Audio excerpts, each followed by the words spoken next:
November 24 Karthigai 9 ஞாயிற்றுக்கிழமை காலை தமிழ்நாடு வானிலை ஆய்வறிக்கை. தென்கிழக்கு வங்கக்கடலில் நேற்று உருவானது காற்றழுத்த தாழ்வு பகுதி. இன்றைய வானிலை அமைப்பு. நிகழ்வின் நகர்வுகள் எப்படி? ஏற்படுத்தப் போகும் கனமழை, மிக கனமழை, அதி கனமழை மற்றும் காற்றுடன் அதி கனமழை எங்கெல்லாம் மாவட்டங்கள் வாரியாக நமது வானிலை விளக்கங்கள். இதனைத் தொடர்ந்து அடுத்தடுத்த நிகழ்வுகளை பற்றிய எனது தனிப்பட்ட வானிலை ஆய்வறிக்கை. காலை வணக்கத்துடன் ராஜா. அதிகாரப்பூர்வ வானிலை அறிக்கைக்கு இந்திய வானிலை ஆராய்ச்சித்துறை அறிக்கையை பார்க்கவும். இந்த வீடியோவை பார்க்கறதுக்கு முன்னாடி மறக்காமல் லைக் பண்ணுங்கள், கமெண்ட் பண்ணுங்கள், சப்ஸ்கிரைப் பண்ணுங்கள். உங்களுக்கு பிடிச்சிருந்தாக்க உங்கள் நண்பர்களுக்கும் ஷேர் பண்ணுங்கள். இன்று காலை வானிலை அமைப்பின்படி தெற்கு அந்தமான் கடல் மற்றும் தென்கிழக்கு வங்கக்கடல் பகுதிகளில் நிலவிய வளிமண்டல மேலடுக்கு சுழற்சி நேற்று காலை பூமத்திய ரேகையை ஒட்டிய கிழக்கு இந்திய பெருங்கடல் பகுதி மற்றும் அதனை ஒட்டிய தென்கிழக்கு வங்கக்கடல் பகுதியில் ஒரு காற்றழுத்த தாழ்வு பகுதியாக உருவாகியது. இது தற்பொழுது மேற்கு வடமேற்கு திசையில் நகர்ந்து வருகிறது. தற்போது இது தீவிர காற்றழுத்த தாழ்வு பகுதியாக வலுப்பெற்றுள்ளது. இது மேலும் மேற்கு வடமேற்கு திசையில் நகர்ந்து நாளை 25ஆம் தேதி தெற்கு வங்கக்கடலின் மத்திய பகுதியில் காற்றழுத்த தாழ்வு மண்டலமாக வலுப்பெறக்கூடும்.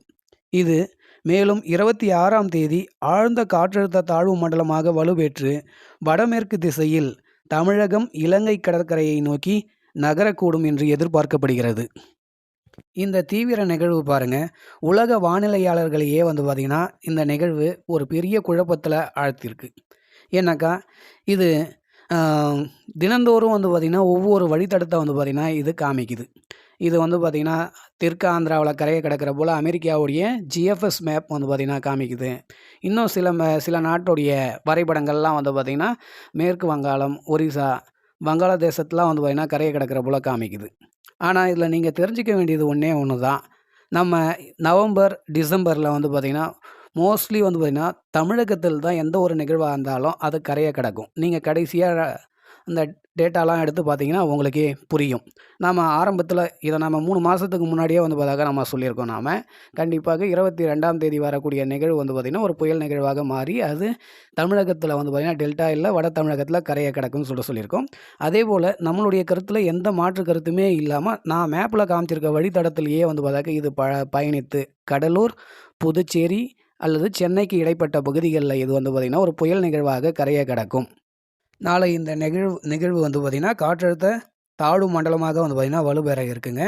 இது வலுப்பெற்று டெல்டா கரையோரம் நீடித்து பிறகு வடமேற்கு திசையில் நகர்ந்து கடலூர், சென்னைக்கு இடைப்பட்ட பகுதியில் தான் பார்த்திங்கன்னா இது புயலாக 28 அல்லது 29ஆம் தேதி பார்த்திங்கன்னா கரையை கிடக்கிறதுக்கு வாய்ப்பு இருக்குது.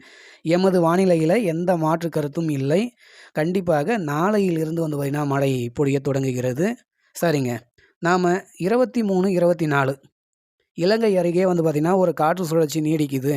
இதனால் 23, 24 ஆங்காங்கே பார்த்திங்கன்னா மழை விட்டு விட்டு ஓடும் மேகங்களாக இருக்கும், விட்டு விட்டு மழை பெய்யும்னு சொன்னோம்.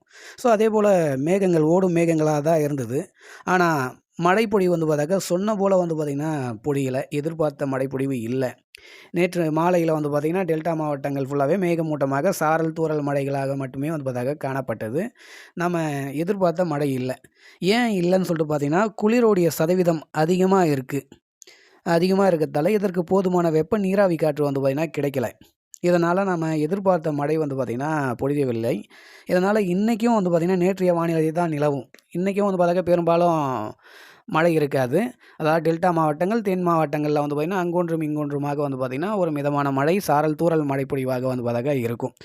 அதே போல் தொடர்ந்து வட மாவட்டங்கள் பார்த்திங்கன்னா கடும் குளிர் நாள் முழுவதும் பார்த்திங்கன்னா பனிமூட்டமாக பார்த்திங்கன்னா காணப்படுது. சென்னையிலாம் பயங்கரமான குளிர் நிலவுது. இதனால் அவர்களுக்கு இந்த மழை பெய்யுமான்னு பார்த்திங்கன்னா அவங்களுக்கு ஒரு டவுட் இருக்குது. ஏன்னாக்கா மார்கழி மாதத்தில் நமக்கு பனிப்பொழிவு இருக்க போலேயே பார்த்தாக்கா இருக்குது. ஸோ நாளை காலை வரை பார்த்திங்கன்னா இதே வானிலை பார்த்திங்கன்னா நிலவுங்க தமிழகத்தில். நாளை இந்த தீவிர நிகழ்வின் காரணமாக காற்றழுத்த தாழ்வு மண்டலமாக உருவாக இருக்குல்ல, இந்த தீவிர நிகழ்வின் காரணமாக முதலில் நாளை காலையே பார்த்திங்கன்னா முதலில் வேதாரண்யம், கோடியக்கரை பகுதிகளில் முதலில் மழை தொடங்கும். பிறகு நாகப்பட்டினம், மயிலாடுதுறை, தஞ்சாவூர், திருவாரூர் மாவட்டங்கள் மற்றும் காரைக்கால் பகுதிகளில் கன முதல் மிக கனமழை வந்து பொழியக்கூடும். நாளை மதியத்திற்கு பிறகு புதுச்சேரி, கள்ளக்குறிச்சி, விழுப்புரம் ஆகிய பகுதிகளில் வந்து மழை தொடங்கிவிடும்.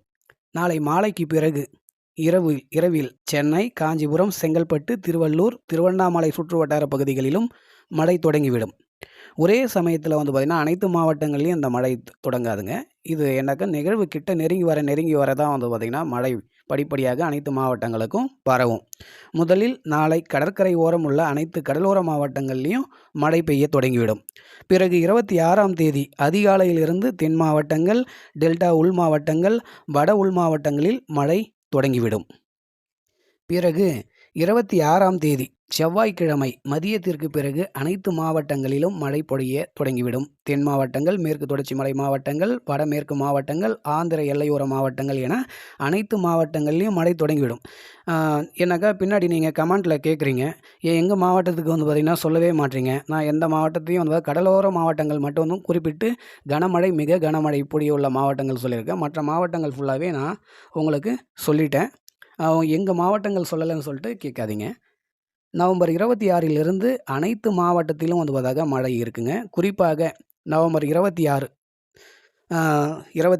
27, 28 ஆகிய இந்த 3 நாட்கள் வந்து தமிழகத்தில் தொடர் அதீத கனமழை இருக்குங்க. அதாவது ஒரு இடைநில்லா மழைன்னு சொல்லலாம். ஒரு 36 மணி நேர தொடர் மழை வந்து இருக்குங்க. 26, 27, 28. ஏன்னா இந்த நிகழ்வு வந்து கரையை கடக்கிறது 28ஆம் தேதி நள்ளிரவு அல்லது 29ஆம் தேதி அதிகாலையில் தான் வந்து கரையை கடக்கும். இது ஒரு புயல் நிகழ்வாக மாறி தான் இது கரையை கடக்கும். அதனால் 3 நாட்கள் வந்து தொடர் அதி கனமழை, அதாவது கடலோர மாவட்டங்களில் அதி கனமழையாக இருக்கும். உள் மாவட்டங்களில் மிக கனமழையாக இருக்கும். மேற்கு மாவட்டங்கள் மற்றும் ஆந்திர எல்லையோர மாவட்டங்கள் மற்றும் மேற்கு தொடர்ச்சி மலை ஒட்டிய மாவட்டங்கள்லாம் வந்து கனமழை முதல் மிதமான மழை முதல் கனமழை வந்து தொடரும். இது கரையை கடந்து போகும்போது வந்து அனைத்து மாவட்டங்களுக்கும் வந்து ஒரு மிக கனமழையை கொடுத்து கொண்டே வந்து இது போகுங்க அரபிக்கடலுக்கு. இந்த நிகழ்வு வந்து எதுவரை இந்த ப்ராசஸ் இருக்குதுன்னு சொல்லிட்டு டிசம்பர் 2 வரை வந்து அந்த ப்ராசஸ் அது அரபிக்கடலுக்கு போய் நமக்கு மழை கொடுக்கக்கூடிய நிகழ்வு வந்து இருக்குது.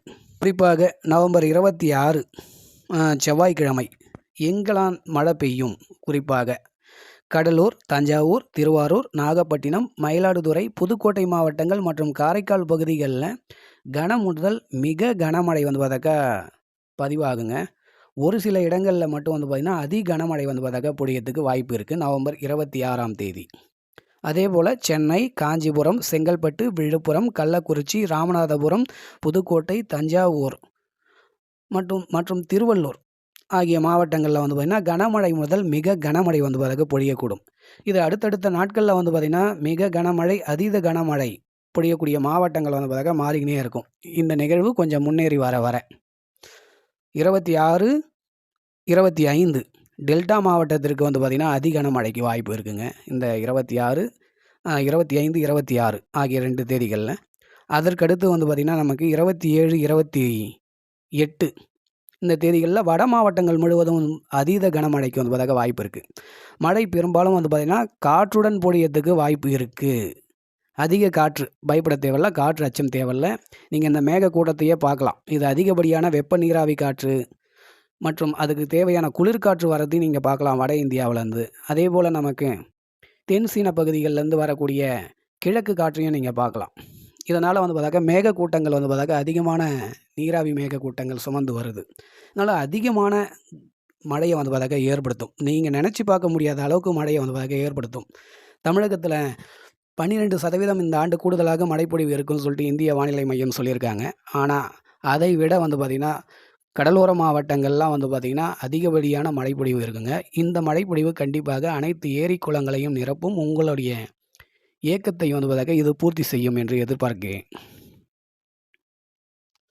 அதனால் நாம் முன்னெச்சரிக்கையாக இருக்கிறது நல்லதுங்க. சென்னையில் எப்படி நீங்கள் ஏற்கனவே ஒரு காற்றழுத்த தாழ்வு பகுதிக்கு எந்த அளவுக்கு முன்னெச்சரிக்கையாக இருந்தீங்க, அதே போல் இந்த மழைக்கு நீங்கள் கண்டிப்பாக முன்னெச்சரிக்கையாக இருந்தாகணும். சென்னையில் கண்டிப்பாக ஒரு 3 நாள் இடைநில்லா மழை இருக்குது.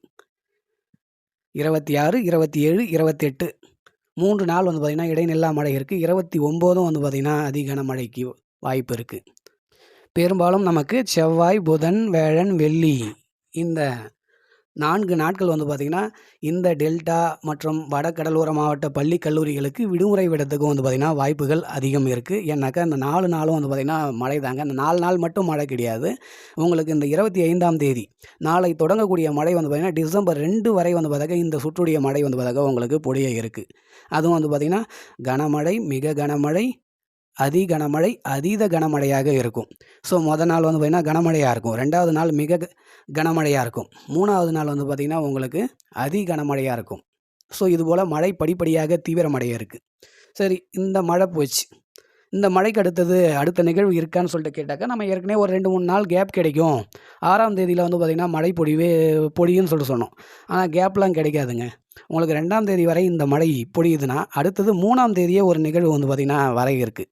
இந்த நிகழ்வால் உங்களுக்கு 4, 5, 6லேருந்து டிசம்பர் 10 வரை வந்து பார்த்திங்கன்னா உங்களுக்கு ஒரு அதீத கனமழை. இந்த மழையை விட அது கூடுதலாக மழையை கொடுக்கும்னு சொல்லிட்டு எதிர்பார்க்கப்படுகிறது. ஏன்னாக்கா அதுவும் ஒரு புயல் நிகழ்வு தான். ஆழ்ந்த காற்றழுத்த தாழ்வு மண்டலம் வரை வரும். அது புயலாக மாறுமா என்பது அப்பொழுது தான் நம்மளால் சொல்ல முடியும். ஸோ ஆழ்ந்த காற்றழுத்த தாழ்வு மண்டலமாக இருந்தாக்கா தமிழ்நாடு முழுவதும் பரவலாக அதி கனமழையை வந்து பார்த்தாக்கா கொடுக்குங்க அந்த நிகழ்வு. குறிப்பாக வந்து பார்த்திங்கன்னா நமக்கு 5, 6, 7, 8 ஆகிய தேதிகளில் நாம் இந்த நிகழ்வை எதிர்பார்க்கலாம். அந்த 3, 4, 5, 6, 7, 8 ஆகிய தேதிகளில் வரக்கூடிய நிகழ்வால் தமிழ்நாட்டில் நமக்கு கடலோர மாவட்டங்கள் முழுவதுமே ஒரு வெள்ளக்காடாக காட்சியளிக்கிறதுக்கு நமக்கு வாய்ப்பு இருக்குது. ஏன்னாக்கா 2 பெரிய நிகழ்வுகள், தற்பொழுது 25 நாளையிலிருந்து ஒரு பெரிய நிகழ்வு, அடுத்தது டிசம்பர் 5லேருந்து வந்து பார்த்திங்கன்னா ஒரு பெரிய நிகழ்வு தமிழகத்தை தாக்க இருக்குது. இதை மறக்காதீங்க. இதில் எந்த ஒரு மாற்று கருத்தும் இல்லை. சொன்ன தேதியில் கரெக்டாக வந்து பார்த்திங்கன்னா அந்த நிகழ்வு வரும், மழை பெய்யும். ஆகவே விவசாயிகள்லாம் இப்போ பனிப்பொழிவு பொழியத்தால் நிறைய பேர் பயிர் விதைக்க ஆரம்பிச்சிட்டாங்க. விதைத்தல் பணியை மேற்கொள்கிறாங்க. அதுபோல் டெல்டா பகுதிகளெலாம் நடவு பணியை வந்து பார்த்தாக்கா மேற்கொள்ள தொடங்கிட்டாங்க. இவங்க சும்மா பூச்சாண்டி காமிச்சின்னு இருப்பாங்க. மழை வந்து பார்த்தாக்கா பொழியாது, ஏன்னா பனி இறங்கி போச்சு, மழை பெய்யாதுன்னு சொல்லிட்டு பயிர் தொழில் பண்ணிட்டாங்க. விவசாயிகளுக்கு கவலை அளிக்கக்கூடிய செய்தி என்னவென்றால், நாளை இந்த காலநிலை முற்றிலும் மாறும். நீங்கள் நாளை பொழுது விடிந்தவுடனே வந்து பார்த்தாக்கா நீங்கள் மாற்றத்தை எதிர்பார்ப்பீர்கள். நாளையிலிருந்து நீங்கள் மழைப்பொழிவை சந்திக்க போகிறீங்க. கண்டிப்பாக உங்களுடைய வயல்கள்லாம் நீங்கள் தயார்படுத்தி வச்சுக்கணும். ஏன்னா தண்ணியை மழை பெஞ்சு தேங்கக்கூடாது. மழை பெய்யக்கூடிய தண்ணி வந்து பார்த்திங்கன்னா அப்படியே வடிஞ்சிடணும். அதனால் வடிகால் வசதியெல்லாம் வந்து பார்த்தாக்கா ஏற்படுத்தி வச்சுங்க. வரப்பெல்லாம் இருந்தாக்கா அதை வெட்டி நீங்கள் முன்கூட்டியே வச்சிங்கனாக்கா உங்களை பயிருக்கு வந்து பார்த்தாக்கா ஓரளவுக்கு நீங்கள் பாதுகாத்துக்கலாம். ஆகவே விவசாய மக்கள் அனைவருக்கும் சொல்லிக்கொள்வது ஒன்று தான், நிறைய மழை இருக்குது, அனைத்து மாவட்டங்களுக்கும் இருக்குது, அனைத்து ஊர்களிலும் மழை பொழிய இருக்கிறது வரும் நாட்களில். அதனால் தொடர்ந்து நமது துல்லியமான வானிலை அறிக்கையில் இணைந்து விவசாயம் செய்து பயன்பெறுமாறு அன்போடு கேட்டுக்கொள்கிறேன். நன்றி.